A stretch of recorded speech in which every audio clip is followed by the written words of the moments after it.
Because I always think back to when I was serving, and it was the best thing you could do because of the flexibility. But nowadays, there's a million jobs you could do. Like if there was Uber or Lyft or Postmates, Oh my or you could go gosh. and have these websites to flip stuff. Because I would go to work for 4 days a week at Outback as a host, and I make $14 an hour. Yeah. So it was crazy. Like nowadays, you can actually, like, I would have much rather have spent my time on my own terms going and flipping clothes for $3,000 a month rather than the $1,700 I made at Outback. And then once I became a server, then I actually was making some pretty good money. I was pulling in like $2,200, $2,300 a month. Yeah. And as a single guy with a roommate with no debt or anything, was like fine. I had money to live. But yeah, there's so many more options now where you weren't locked into that schedule. It's just so wild when you look back, because that's why I even stayed at that executive assistant position for so long. I did not like that job at all. It just wasn't. It was just not the best environment. But I stayed there because I had flexibility. It was good pay for that time, and you get comfortable. Yeah. I was like, well, where else am I going to go that I'm going to make this, and that. Like for me, I didn't really want to go into the restaurant world because I had no experience. I remember there's one time I tried to get like a serving job. It was right in Toluca Lake. I think it was I was trying to leave this job. I was like, let me just do this so I have flexibility. And I went in, and the guy was asking me all about like different liquors and what goes together. And I was like, oh no, I don't know any of this because I had no experience in it. And so I just like froze like a deer in headlights. Needless to say, I did not get the job, and I stuck with that other job until, I came up with another option. It's easy to stick with a job though because it's comfortable. Of course. It's like, oh, like because I remember too that the flexibility of being a server is awesome. Mm-hmm. There's even times when you would be in a group text with 18 people and you're like, I don't want to work on Saturday afternoon. I have something to do. And you would text everyone, say, does anyone want to pick up a shift on Saturday? Crickets. An hour later, does anyone want to pick up my shift if I pay you $20 to take it? Crickets. Does anyone want to pick up my shift? I'll give you $40. I go, great. Here you go, Brandon. You're the first person. You pay them $40? You can pay people to take your shift because no one would do it for 20? Some would. It depends on the day. Interesting. And then there was times too that I would pick up someone's shift, but I wouldn't take the money because I'm hoping I could get a favor in return. Next time. But if you're bribed and you're like, I was like, well, think about this. Like I pick up a patio shift on Saturday. It's from noon to 4. Yeah, it's going to interrupt my day, but I'll make $60 cash on the patio. It'll be easy. It's outside. It's beautiful. Kind of shoot the S with people, but I'm getting $40 to take the shift. So for $100 cash, I would go and do a patio shift. And then there was this office in the back. Because for me, the only reason I even left serving Outback when I did was because of the big boss. Mm-hmm. And if there was a way that he wasn't there, it was the best job. It was so easy. And you made cash. Mm-hmm. It was so awesome. So I would go in the back when other managers were working. And if I could ever look at when he was scheduled, I would try to give those shifts away and pick up every day that he wasn't working because it was awesome. Oh my god! And you would work for 8 hours straight. So you would have, like, even when we were serving too, we would have something called a breaker, which is terrible to be scheduled a breaker because you make hourly and you just basically, because by law you can't work 8 hours straight without a lunch break. So technically how it would work is if I had to go on a break, the breaker would go, hey Freddie, you're going to take your lunch. The breaker would go and take over my tables for 30 minutes while I sat in the back and ate. And then the breaker would move to the next person. And the breaker had their own code that worked on all tables. Because usually a server has their own code, but a breaker has like a universal code. I think that's how that worked. But we always figured out that you lose money if you break the relationship with your table.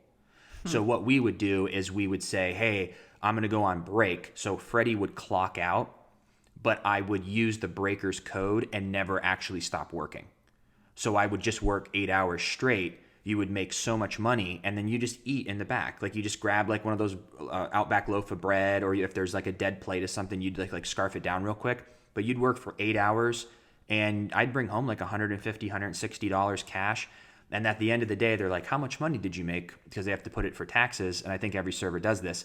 You just type in $1, and then the machine goes, that is inaccurate. You have to at least claim $29 because it knows the credit card transactions.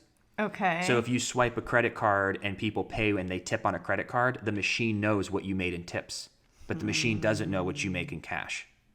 So you can... So if you make $150, but 87 of it was in credit card tips and the rest was in cash, you claim $87. Oh, so if you can tip in cash, If you can should. tip in cash, So they don't have to claim it, yeah. essentially? Okay. Yeah. Interesting. That's such bad advice. You didn't hear it here. Yeah, I heard people did that. I don't think I ever did that. Right. You know. But if you think about it, when I am sitting and I have a server and then they leave or whatever and someone else comes in, you're like, oh. Like you said, you kind of like lose the trust and you're like, well, who am I tipping? I really liked my server, but he left. Yeah, You know, you get a little confused. most people are still going to leave 20% if you're course. a decent tipper. Like you leave 20% no matter what, unless the Sure. person's like rude to you, like deliberately rude or deliberately terrible. But some people you have to win over. Mm-hmm. You know, they're like, oh my God, you were the best server ever. Like you left 10%. Oh, that hurts. 20% people on a sit-down restaurant. 20%. I never 20%. worked in a restaurant and I've always tipped 20%. Because I just feel like if you are taking the luxury of going out, you know, these people who are working there, they live off of the tips too. It's a big part of it. I wonder how tips got started. It's pretty bizarre, actually. Why doesn't the restaurant just pay higher wages? I mean, obviously I know why, but I wonder why you're taking it out of the customer's pocket. Maybe it gives just more incentive to servers to win over and go above and beyond for each and every customer, because the customer, if they feel like they're not getting the best service, they're going to go, I'm not going to tip as much. It's a by basis thing. You know, not every server is going to be amazing. Not every server is going to be horrible. Yeah.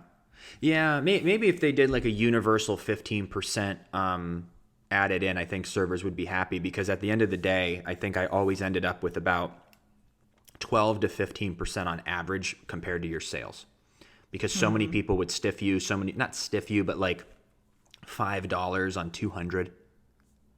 $5 on 200. Well, also too, if you go to bougier restaurants, tip is already included, like gratuity, like a 20-25%.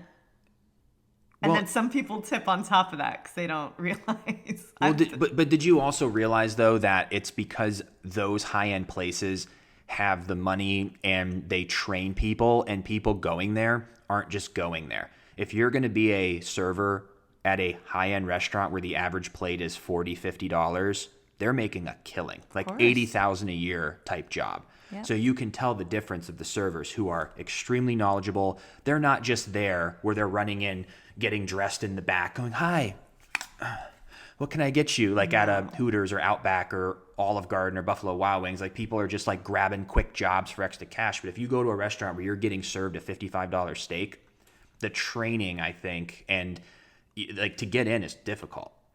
Oh my gosh, so difficult. And what's funny in LA is the higher end of the restaurant you go to, you probably see a lot more aspiring models, actresses, because a lot of the serving staff is like drop dead gorgeous. But this is what they do. Yeah. You know what I'm saying? Like they take it very seriously. They've worked for years at these high-end restaurants because it's a little bit different. But it's so funny. You always go and you're like, oh, what do you do? Because you know that this isn't their end-all, be-all. They're there to pursue something else. So it's just interesting, but you get paid a lot.